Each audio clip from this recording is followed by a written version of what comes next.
friends and the family. If you're returning, welcome back. Today's video is about a discussion, a literary discussion, and as such, I have a guest here. She's an ever amazing, widely read, and eloquent friend of mine, and she's a colleague too. So, would you like to introduce yourself as she do it? Please go ahead. Okay. She's Elsie Ntim-Doudu. She has a reading session on Instagram, IGTV, called Reading with Elsie, which features Ghanaian stories about everyday life and culture. She also has a YouTube channel, which also has the name Reading with Elsie. So I'm going right into the discussion. As you know, my channel is about books. So some of my viewers have heard about me not explaining some words or some terms I use in my reviews. That's the main reason I wanted to have this discussion today. So in a book, we have certain terminologies that we use. For instance, we have the plot in a book or in a narrative. We have the setting and other ones like that. How does the setting of a narrative or of a book, how does it affect the development of the story? Right. So, with my knowledge or based on my knowledge in literary devices, a setting is where the story occurs. Now, where the story occurs greatly affects the narrative, in my opinion. Now, these are elements of the narrative or the storytelling. Knowing where the story occurs helps the reader understand the happenings in the story, because everywhere has peculiar characteristics. If it's a setting that has cultural backgrounds, now that culture can influence the actions of the characters, it can influence how the story unfolds, it can influence reactions of the characters. It can also help the visualization and imagination of the reader, because if you're told that the story is set in an office, for instance, quickly all through the story you're focusing on an office. Okay, there's a boss, okay, there are colleagues, okay, people need to be seated and dressed well, there'll be customers, quickly the reader's mind is set in an office, and that's where their imagination dwells also till probably that set ends or the story ends. So I think it's very crucial in telling the story, and so the author must pay attention to it and do justice to it in order to help the reader's imagination and help them appreciate the story better. What is the difference between a plot of a story and a plot twist? Okay, now a plot is how the story unfolds, the sequence of events in the story. Now that generally is a plot, and so in a story there are scenes or there are episodes or there are events, petty events that join together in the end to become the full story. However, a plot twist is when an unexpected happening comes to the expected sequence that the reader has. Okay. In the story, Amanda is going to school. Amanda is expected to move out of her house, sit in a car, and then ride to school. But all of a sudden, Amanda going to school, Amanda ends up probably at a shrine. Yeah. Immediately, in the reader's mind, Amanda is going to school, she's going to study. What is Amanda doing at a shrine? Now, the sequence of the story has changed. Yeah. The reader's thinking has been broken. Now they're expecting something new. And so, yes, that is what a plot twist is. An unintended or unexpected event happening through the occurrence of events in the story. Right. Thank you. I want you to talk more on trilogy. What's the trilogy? Okay. Now, certain authors write stories and then follow up with subsequent ones. If one story is complete, however, there's another one written by the same author with the same characters and probably an introduction of a few new characters, but however, the old ones are featuring in that new one, and there's a continuation of the plot from the old story. That in subsequent stories, in a subsequence of 3, then you can say that's a trilogy. If the preceding story seems to be a continuation of the old story, we can say it's a sequel of it. If it gives background to the old story or the first story that the author writes, we say it's a prequel to the old story or the first story that the author writes. Yes. Okay, thank you so much for explanation. Suspense or tension in narratives that literally leaves you sitting at the edge. Can a narrative have more suspense? Say in a story, Kofi is getting married to Amma, and then there's a sudden twist of events. Is it possible for there to be more than one sudden twist in a story? Yes, and all of these things are based on the author's creativity or style. Every author has their style or creative approach to their novels, and this is what will make one reader want to stick with one author for as long as probably a lifetime and want to read all of their books. Authors adapt various techniques to keep their readers engaged, and so personally I love suspense, and I think it's a very good tool in writing or presenting narratives to readers. It helps your reader stick with your narrative. It helps them stay with, because for instance, the example you gave, Kofi is about to marry Amma. All of a sudden, Amma is in an accident and she's crippled, and Kofi is not sure what to do. Now, is he going to marry Amma? Meanwhile, they were so much in love. What's going to happen? All of a sudden, a new lady comes in. Yeah. Now there are 2 reasons to be in suspense or to be tensed. Yeah. As much as the author wants, they can introduce suspense into their narratives and keep their readers at the edge of their seats. However, depending on who the reader is, sometimes too much twists in the plot can make it look like a play on their intelligence. Yeah. Because now I know that in the regular sequence of life, or in the regular life, if this happened and that happened, a choice would have been made. Kofi's about to marry Amma. Amma has an accident, she's crippled, a new lady comes. Okay, the new lady is very pretty, she's very handy. However, Kofi is very much in love with Amma. He still sticks with Amma. And then all of a sudden, there's a third lady who probably gets pregnant for Kofi. That's too much twist. Yeah. And so the reader might be put off by too much suspense and might not be interested in reading the book anyway. And another thing is, the more suspense is put in a novel or a narrative, the longer the story gets, because each of these would have to resolve. They would all have to get to climaxes. They would all have to get to resolutions or denouements. And all of these things make the story longer, and probably the reader doesn't have that much time to spend reading just one novel and have their intelligence being played on. Yes. So what I've learned from this is that suspenses need to be in books.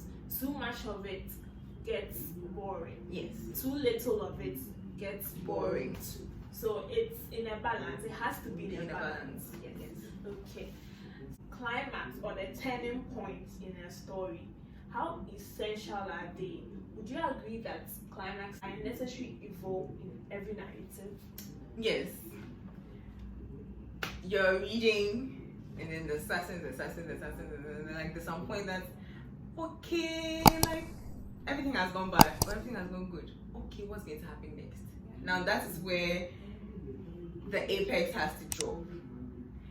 And so it is important. It's without the climax, the denouement can't happen, the resolution can't happen, the story can't settle, the story can't close. And so yes, it's very necessary. It's an essential part, or it's an essential element of a narrative in order for the story to close. However, depending on who the reader is, sometimes the climaxes might be too much, and then the resolution might be okay. So this is what all the noise was about. Yes. So I mean that the author has to be tactical about how the story unfolds and how it apexes, so that the resolution can close beautifully. Nice, thank you. So we are moving on to our characters. Okay. Characters always play a major role in narratives. How important is their development in a story? Very, very important, I must say. I think every author needs to take time to develop their characters. Characters are the ones who move the story. Yeah. And another reason why it is very important for them to develop their characters fully is because if you take a children's book, for instance, now book has a lot more influence on readers than we actually pay attention to. We read books and we see characters we like and we want to act like them, consciously and unconsciously, especially with children's books, because that is where they are developing themselves, opening up to socializations, building their minds. And so it's very important that the author spends time developing their characters per what they say, how they act, how they react to situations and scenarios in the story. So for me, it's very, very, very important for the author to spend time to fully develop a character, so that the reader is not left in doubt, is not left in confusion. Okay, so what will he do at this one? Or like at the end of the day, why did he do this? If you say he's this, then why did he act this way? People who are like this don't act this way. There shouldn't be confusion or doubt. And again, it spoils your story if you don't develop your character well. Because if you say one thing about them at the exposition, in the resolution, of course, there are different aspects to characters. So there are different characters in books. There are flat characters, round characters, and so there are changes sometimes that happen in characters. However, there shouldn't be total conflict between who they are and who what they say in one space. Now, at every point in time, in every event of the story, the character, if it's a round character, will display a particular attitude or a particular characteristic. In that same setting, with that same characteristic, the character shouldn't conflict themselves. You don't say Amanda is a good girl in one space, nothing happens to Amanda for Amanda to change, and all of a sudden Amanda is a bad girl, or she's insulting someone, displaying the characteristic of somebody who is an opposite of who she's displayed to be in one event. Yeah, yes, I get it. So, do you think authors need to put in more work so that their characters are seen and heard? Because there are some books you read and you forget the characters so quickly. So that way it affects how the story turns out. What do you think about that? I agree. Authors, like I mentioned earlier, need to put in a lot of work with their characters. We live with the characters when we read. Like people say that you don't have to travel the world to see the world. You can do that through reading. Yeah. If I have to see the world through reading, I can only do this with the characters in the book. The characters are the engine of the story. Otherwise, it's just scenery. Yeah. So the characters need to be developed well, so that at the end of the day, when I drop the book, I continue to live with the character, because literature is supposed to influence ills or good of society. And so if the character, who is the engine of the story, isn't playing out the story well, at the end of the day you fail as an author to actually correct that ill. Because when I drop the book and I forget the character and I forget whatever their reactions or the actions are, I forget the story as well. Yeah. Yes, so I think it's very important for the author to spend time developing their characters vividly, so that they are remembered as though the reader lived with them in a particular space for a particular period of time. Right. We have lots of characters. We have types. We have the round, we have the flat, we have the dynamic, and so on. Could you break that down for us? Who is a round character? Alright, so a round character, like I mentioned in the example earlier, is a character who changes or evolves through the plot of the story. However, they don't just change. They don't just turn into new people. Certain happenings may influence their change. One person may be a very generous man at the beginning or in the exposition of the story. By the climax, he's a thief. Maybe because in the middle of the story somewhere, he's cheated. And he feels the world has stolen from him so much that he has to take what is for him back from society. Yeah. And so a round character evolves through the story. You might find him as one person at the exposition and find him as another in the denouement or in the climax or somewhere along the line in the story. And a flat character, which is the opposite of a round character, stays the same. They might display one or two characteristics which they will stick with all through the flow of events of the story. They do not change. They do not change their minds. They do not change their attitudes. And usually the author would do this for a reason, because they are supposed to add a particular effect, probably humor, to the story. They are kept that way for a reason, which is decided on by the author. For example, the antagonists, they are always flat characters because they never change in a story. Yes, and right. you can see the protagonists are round characters. Yeah, and then the dynamic. A dynamic character changes from one state to another. Now, this is the difference between a dynamic character and a round character. The round character is versatile. Okay. Which I think is a typical, every human being in real life is a round character. Because at every point in time, depending on whatever is happening around you, whatever mood you're in, whatever occurrences are happening in your life, you're changing. However, for a dynamic character, he changes drastically from one point just to another. He's not displaying different reactions or different attitudes in the story. Rather, they are changing from one person or one personality to an entirely new personality at some point in the story, or based on the understanding of the reader.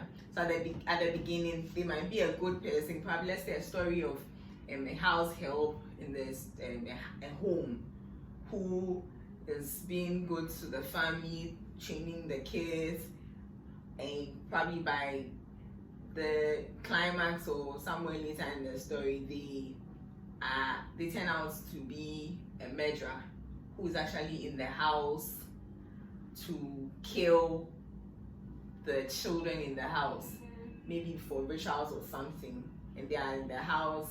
So at the beginning, they are some very good person, but later on in the story, you realize they are actually very bad people. Now, it doesn't change the good acts they did. Okay. You get it? However, now the acts they are showing now are bad acts. You realize now there's a difference. In the case of a round character, they are just showing different reactions, different attitudes, and are influenced by certain actions in the story. However, the dynamic character, there's a swift change, which is directly opposite, like two sides of a coin. I don't know if you appreciate it that way. However, for a static character, they stay the same all through the story. If they're good all through.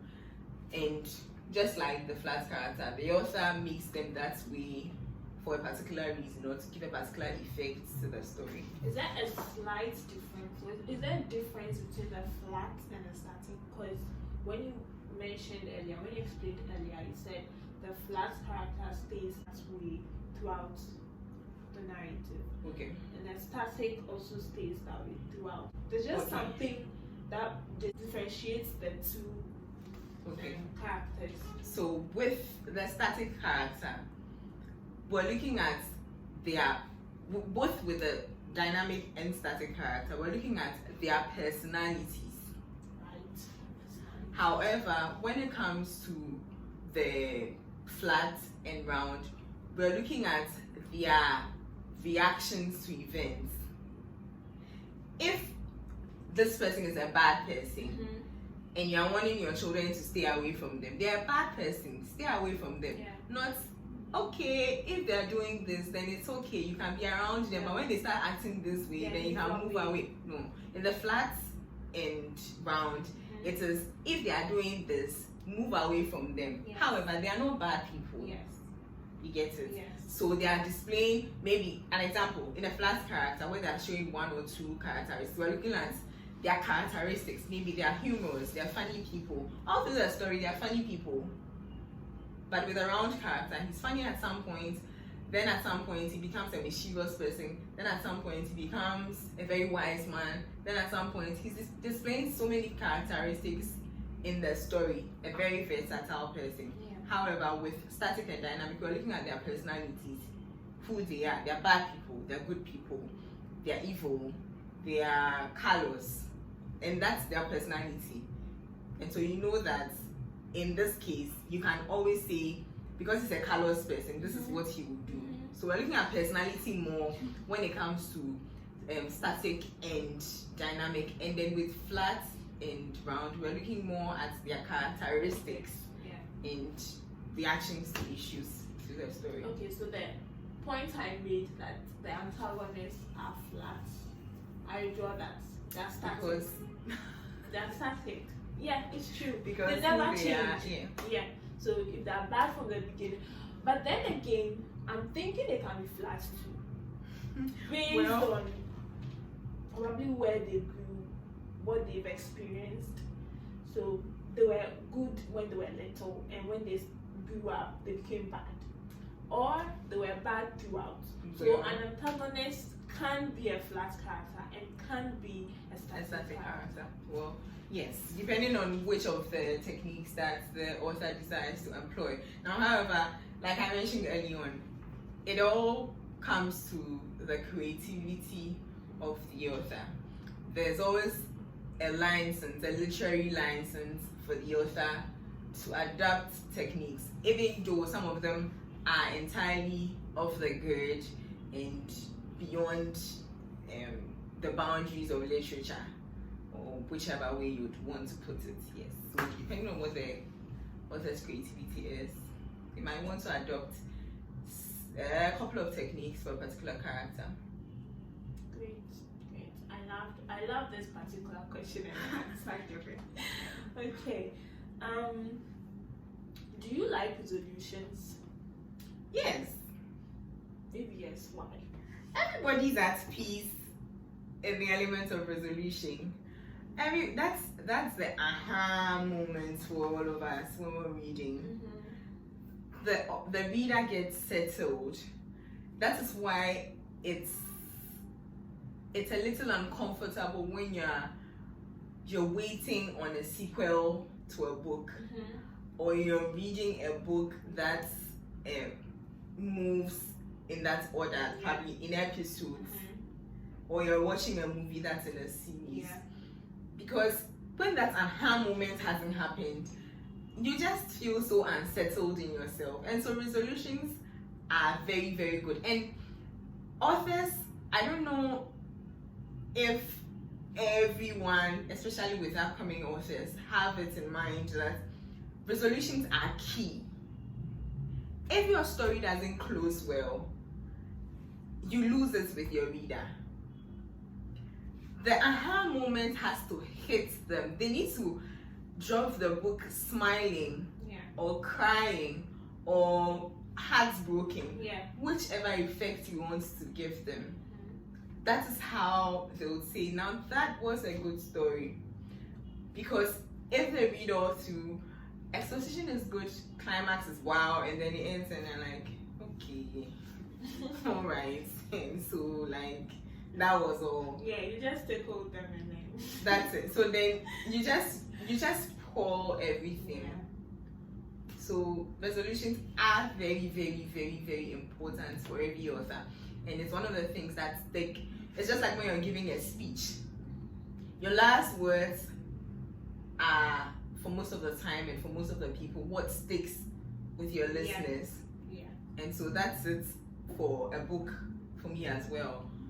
Your resolution has to stick. It's what keeps the story going on with your reader even after they've dropped the book. There are some narratives that I feel the author wants the readers to conclude. They've written a story, everything, the beginning, the climate, everything starts, but everything is just perfect. And then to the end of the novel, it's like, okay, so did this happen? What is actually going on? It's like they want the readers to decide for themselves the end of the story. Do you think it's a good technique, or it's just that the author didn't have something to say? He didn't have a resolution, so he just decided to end it that way. Well, authors, and I do that, I think I've done that a couple of times in a few of my short scripts that I've written. There are certain lessons that you want your readers to learn through your piece. There are certain lessons that are better learned by the reader by themselves than being told clearly. Okay. And so it is a very good technique. However, if you don't do it tactically, you might end up losing your reader, like I mentioned earlier. You need to put in the right questions, not just at the point of resolution. Through the story, you need to put in the right questions, set the reader's mind on the right things, so that by the end of the story, they understand where you're driving their minds to. You don't need to tell them. Yeah. Sometimes telling them even spoils the story. So you leave them to draw their conclusions by themselves. There's something I tell my friends, that there's a way you're loud, but you're silent. There's a way you're silent, but you're actually very loud. There are things that you've displayed in the story all through, from the beginning till 3/4 of it, and then those things add up for the reader in their minds, and they close the story in their own way, which is actually a very good technique. And for me, I love it because it makes me fall in love with a lot of authors if the technique is used right. Yes. So upcoming authors don't need to be one way. You don't always need to give us the resolution. Sometimes just a cliffhanger make us think for ourselves, and it will be much appreciated.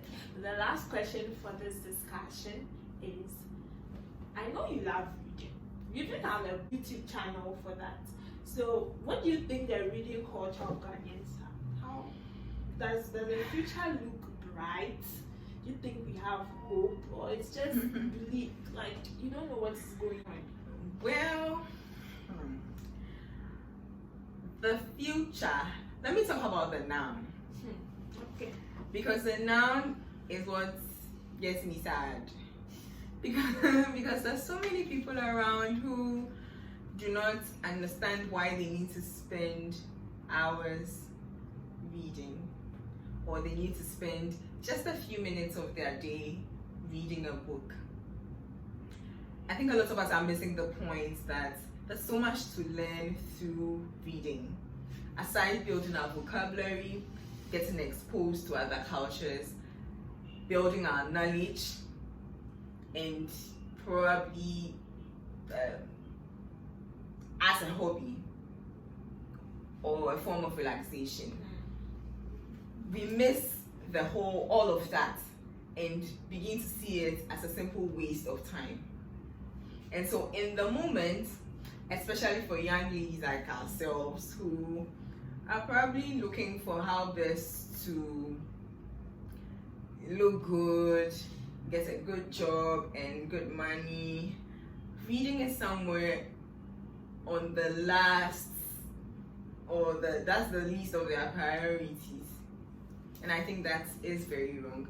However, moving forward with some of these things that we're doing, and for me, one of the reasons why I started reading with Elsie, and let me take the opportunity to tell your channel that next month I have something very exciting that we're starting, is to encourage ladies like ourselves that you sure need to look good. Yeah. Like you're looking very good right now. However, you need to look good and look good in your brains as well. And you can only do that when you're reading. It builds your imagination, it builds your vocabulary, it makes you stand out. Now, if we're able to do that to a very good extent, kudos for what you're doing with the book reviews. It will help us to teach our children to read as well, because children don't learn by telling.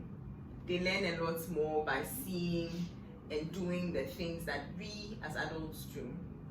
And so the noun for me is more important than the feature. I think we need to focus on the noun, getting a lot more people reading, getting them excited about books, getting them excited about writing, which also is very important, because I'd love to read pieces by people I know or people who are close.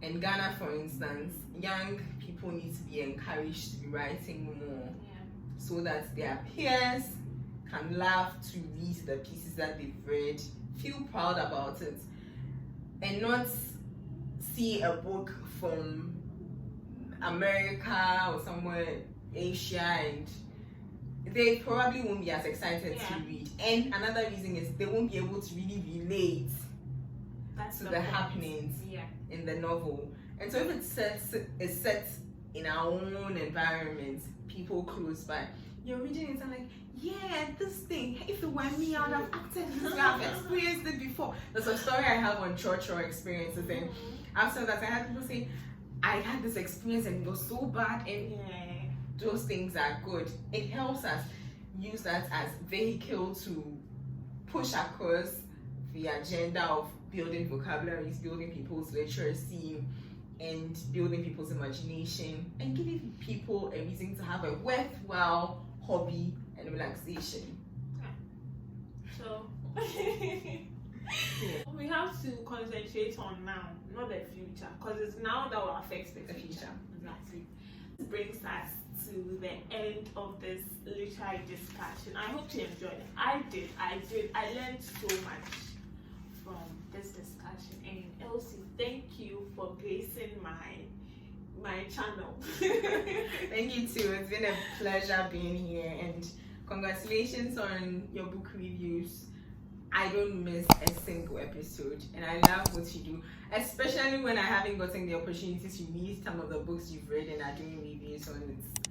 It's a good spoiler, but I still love it because I always want to have a heads up when I'm reading. Please subscribe to Elsie's channel. It's Reading with Elsie. She does amazing there. If you have stories you want her to feature, you can DM her on Instagram, right? Yes. Yes, and she's on Twitter too. I'll leave them in the description box. So her Twitter handle, Instagram, her YouTube channel name, Reading with Elsie. You need to go there and see what she does.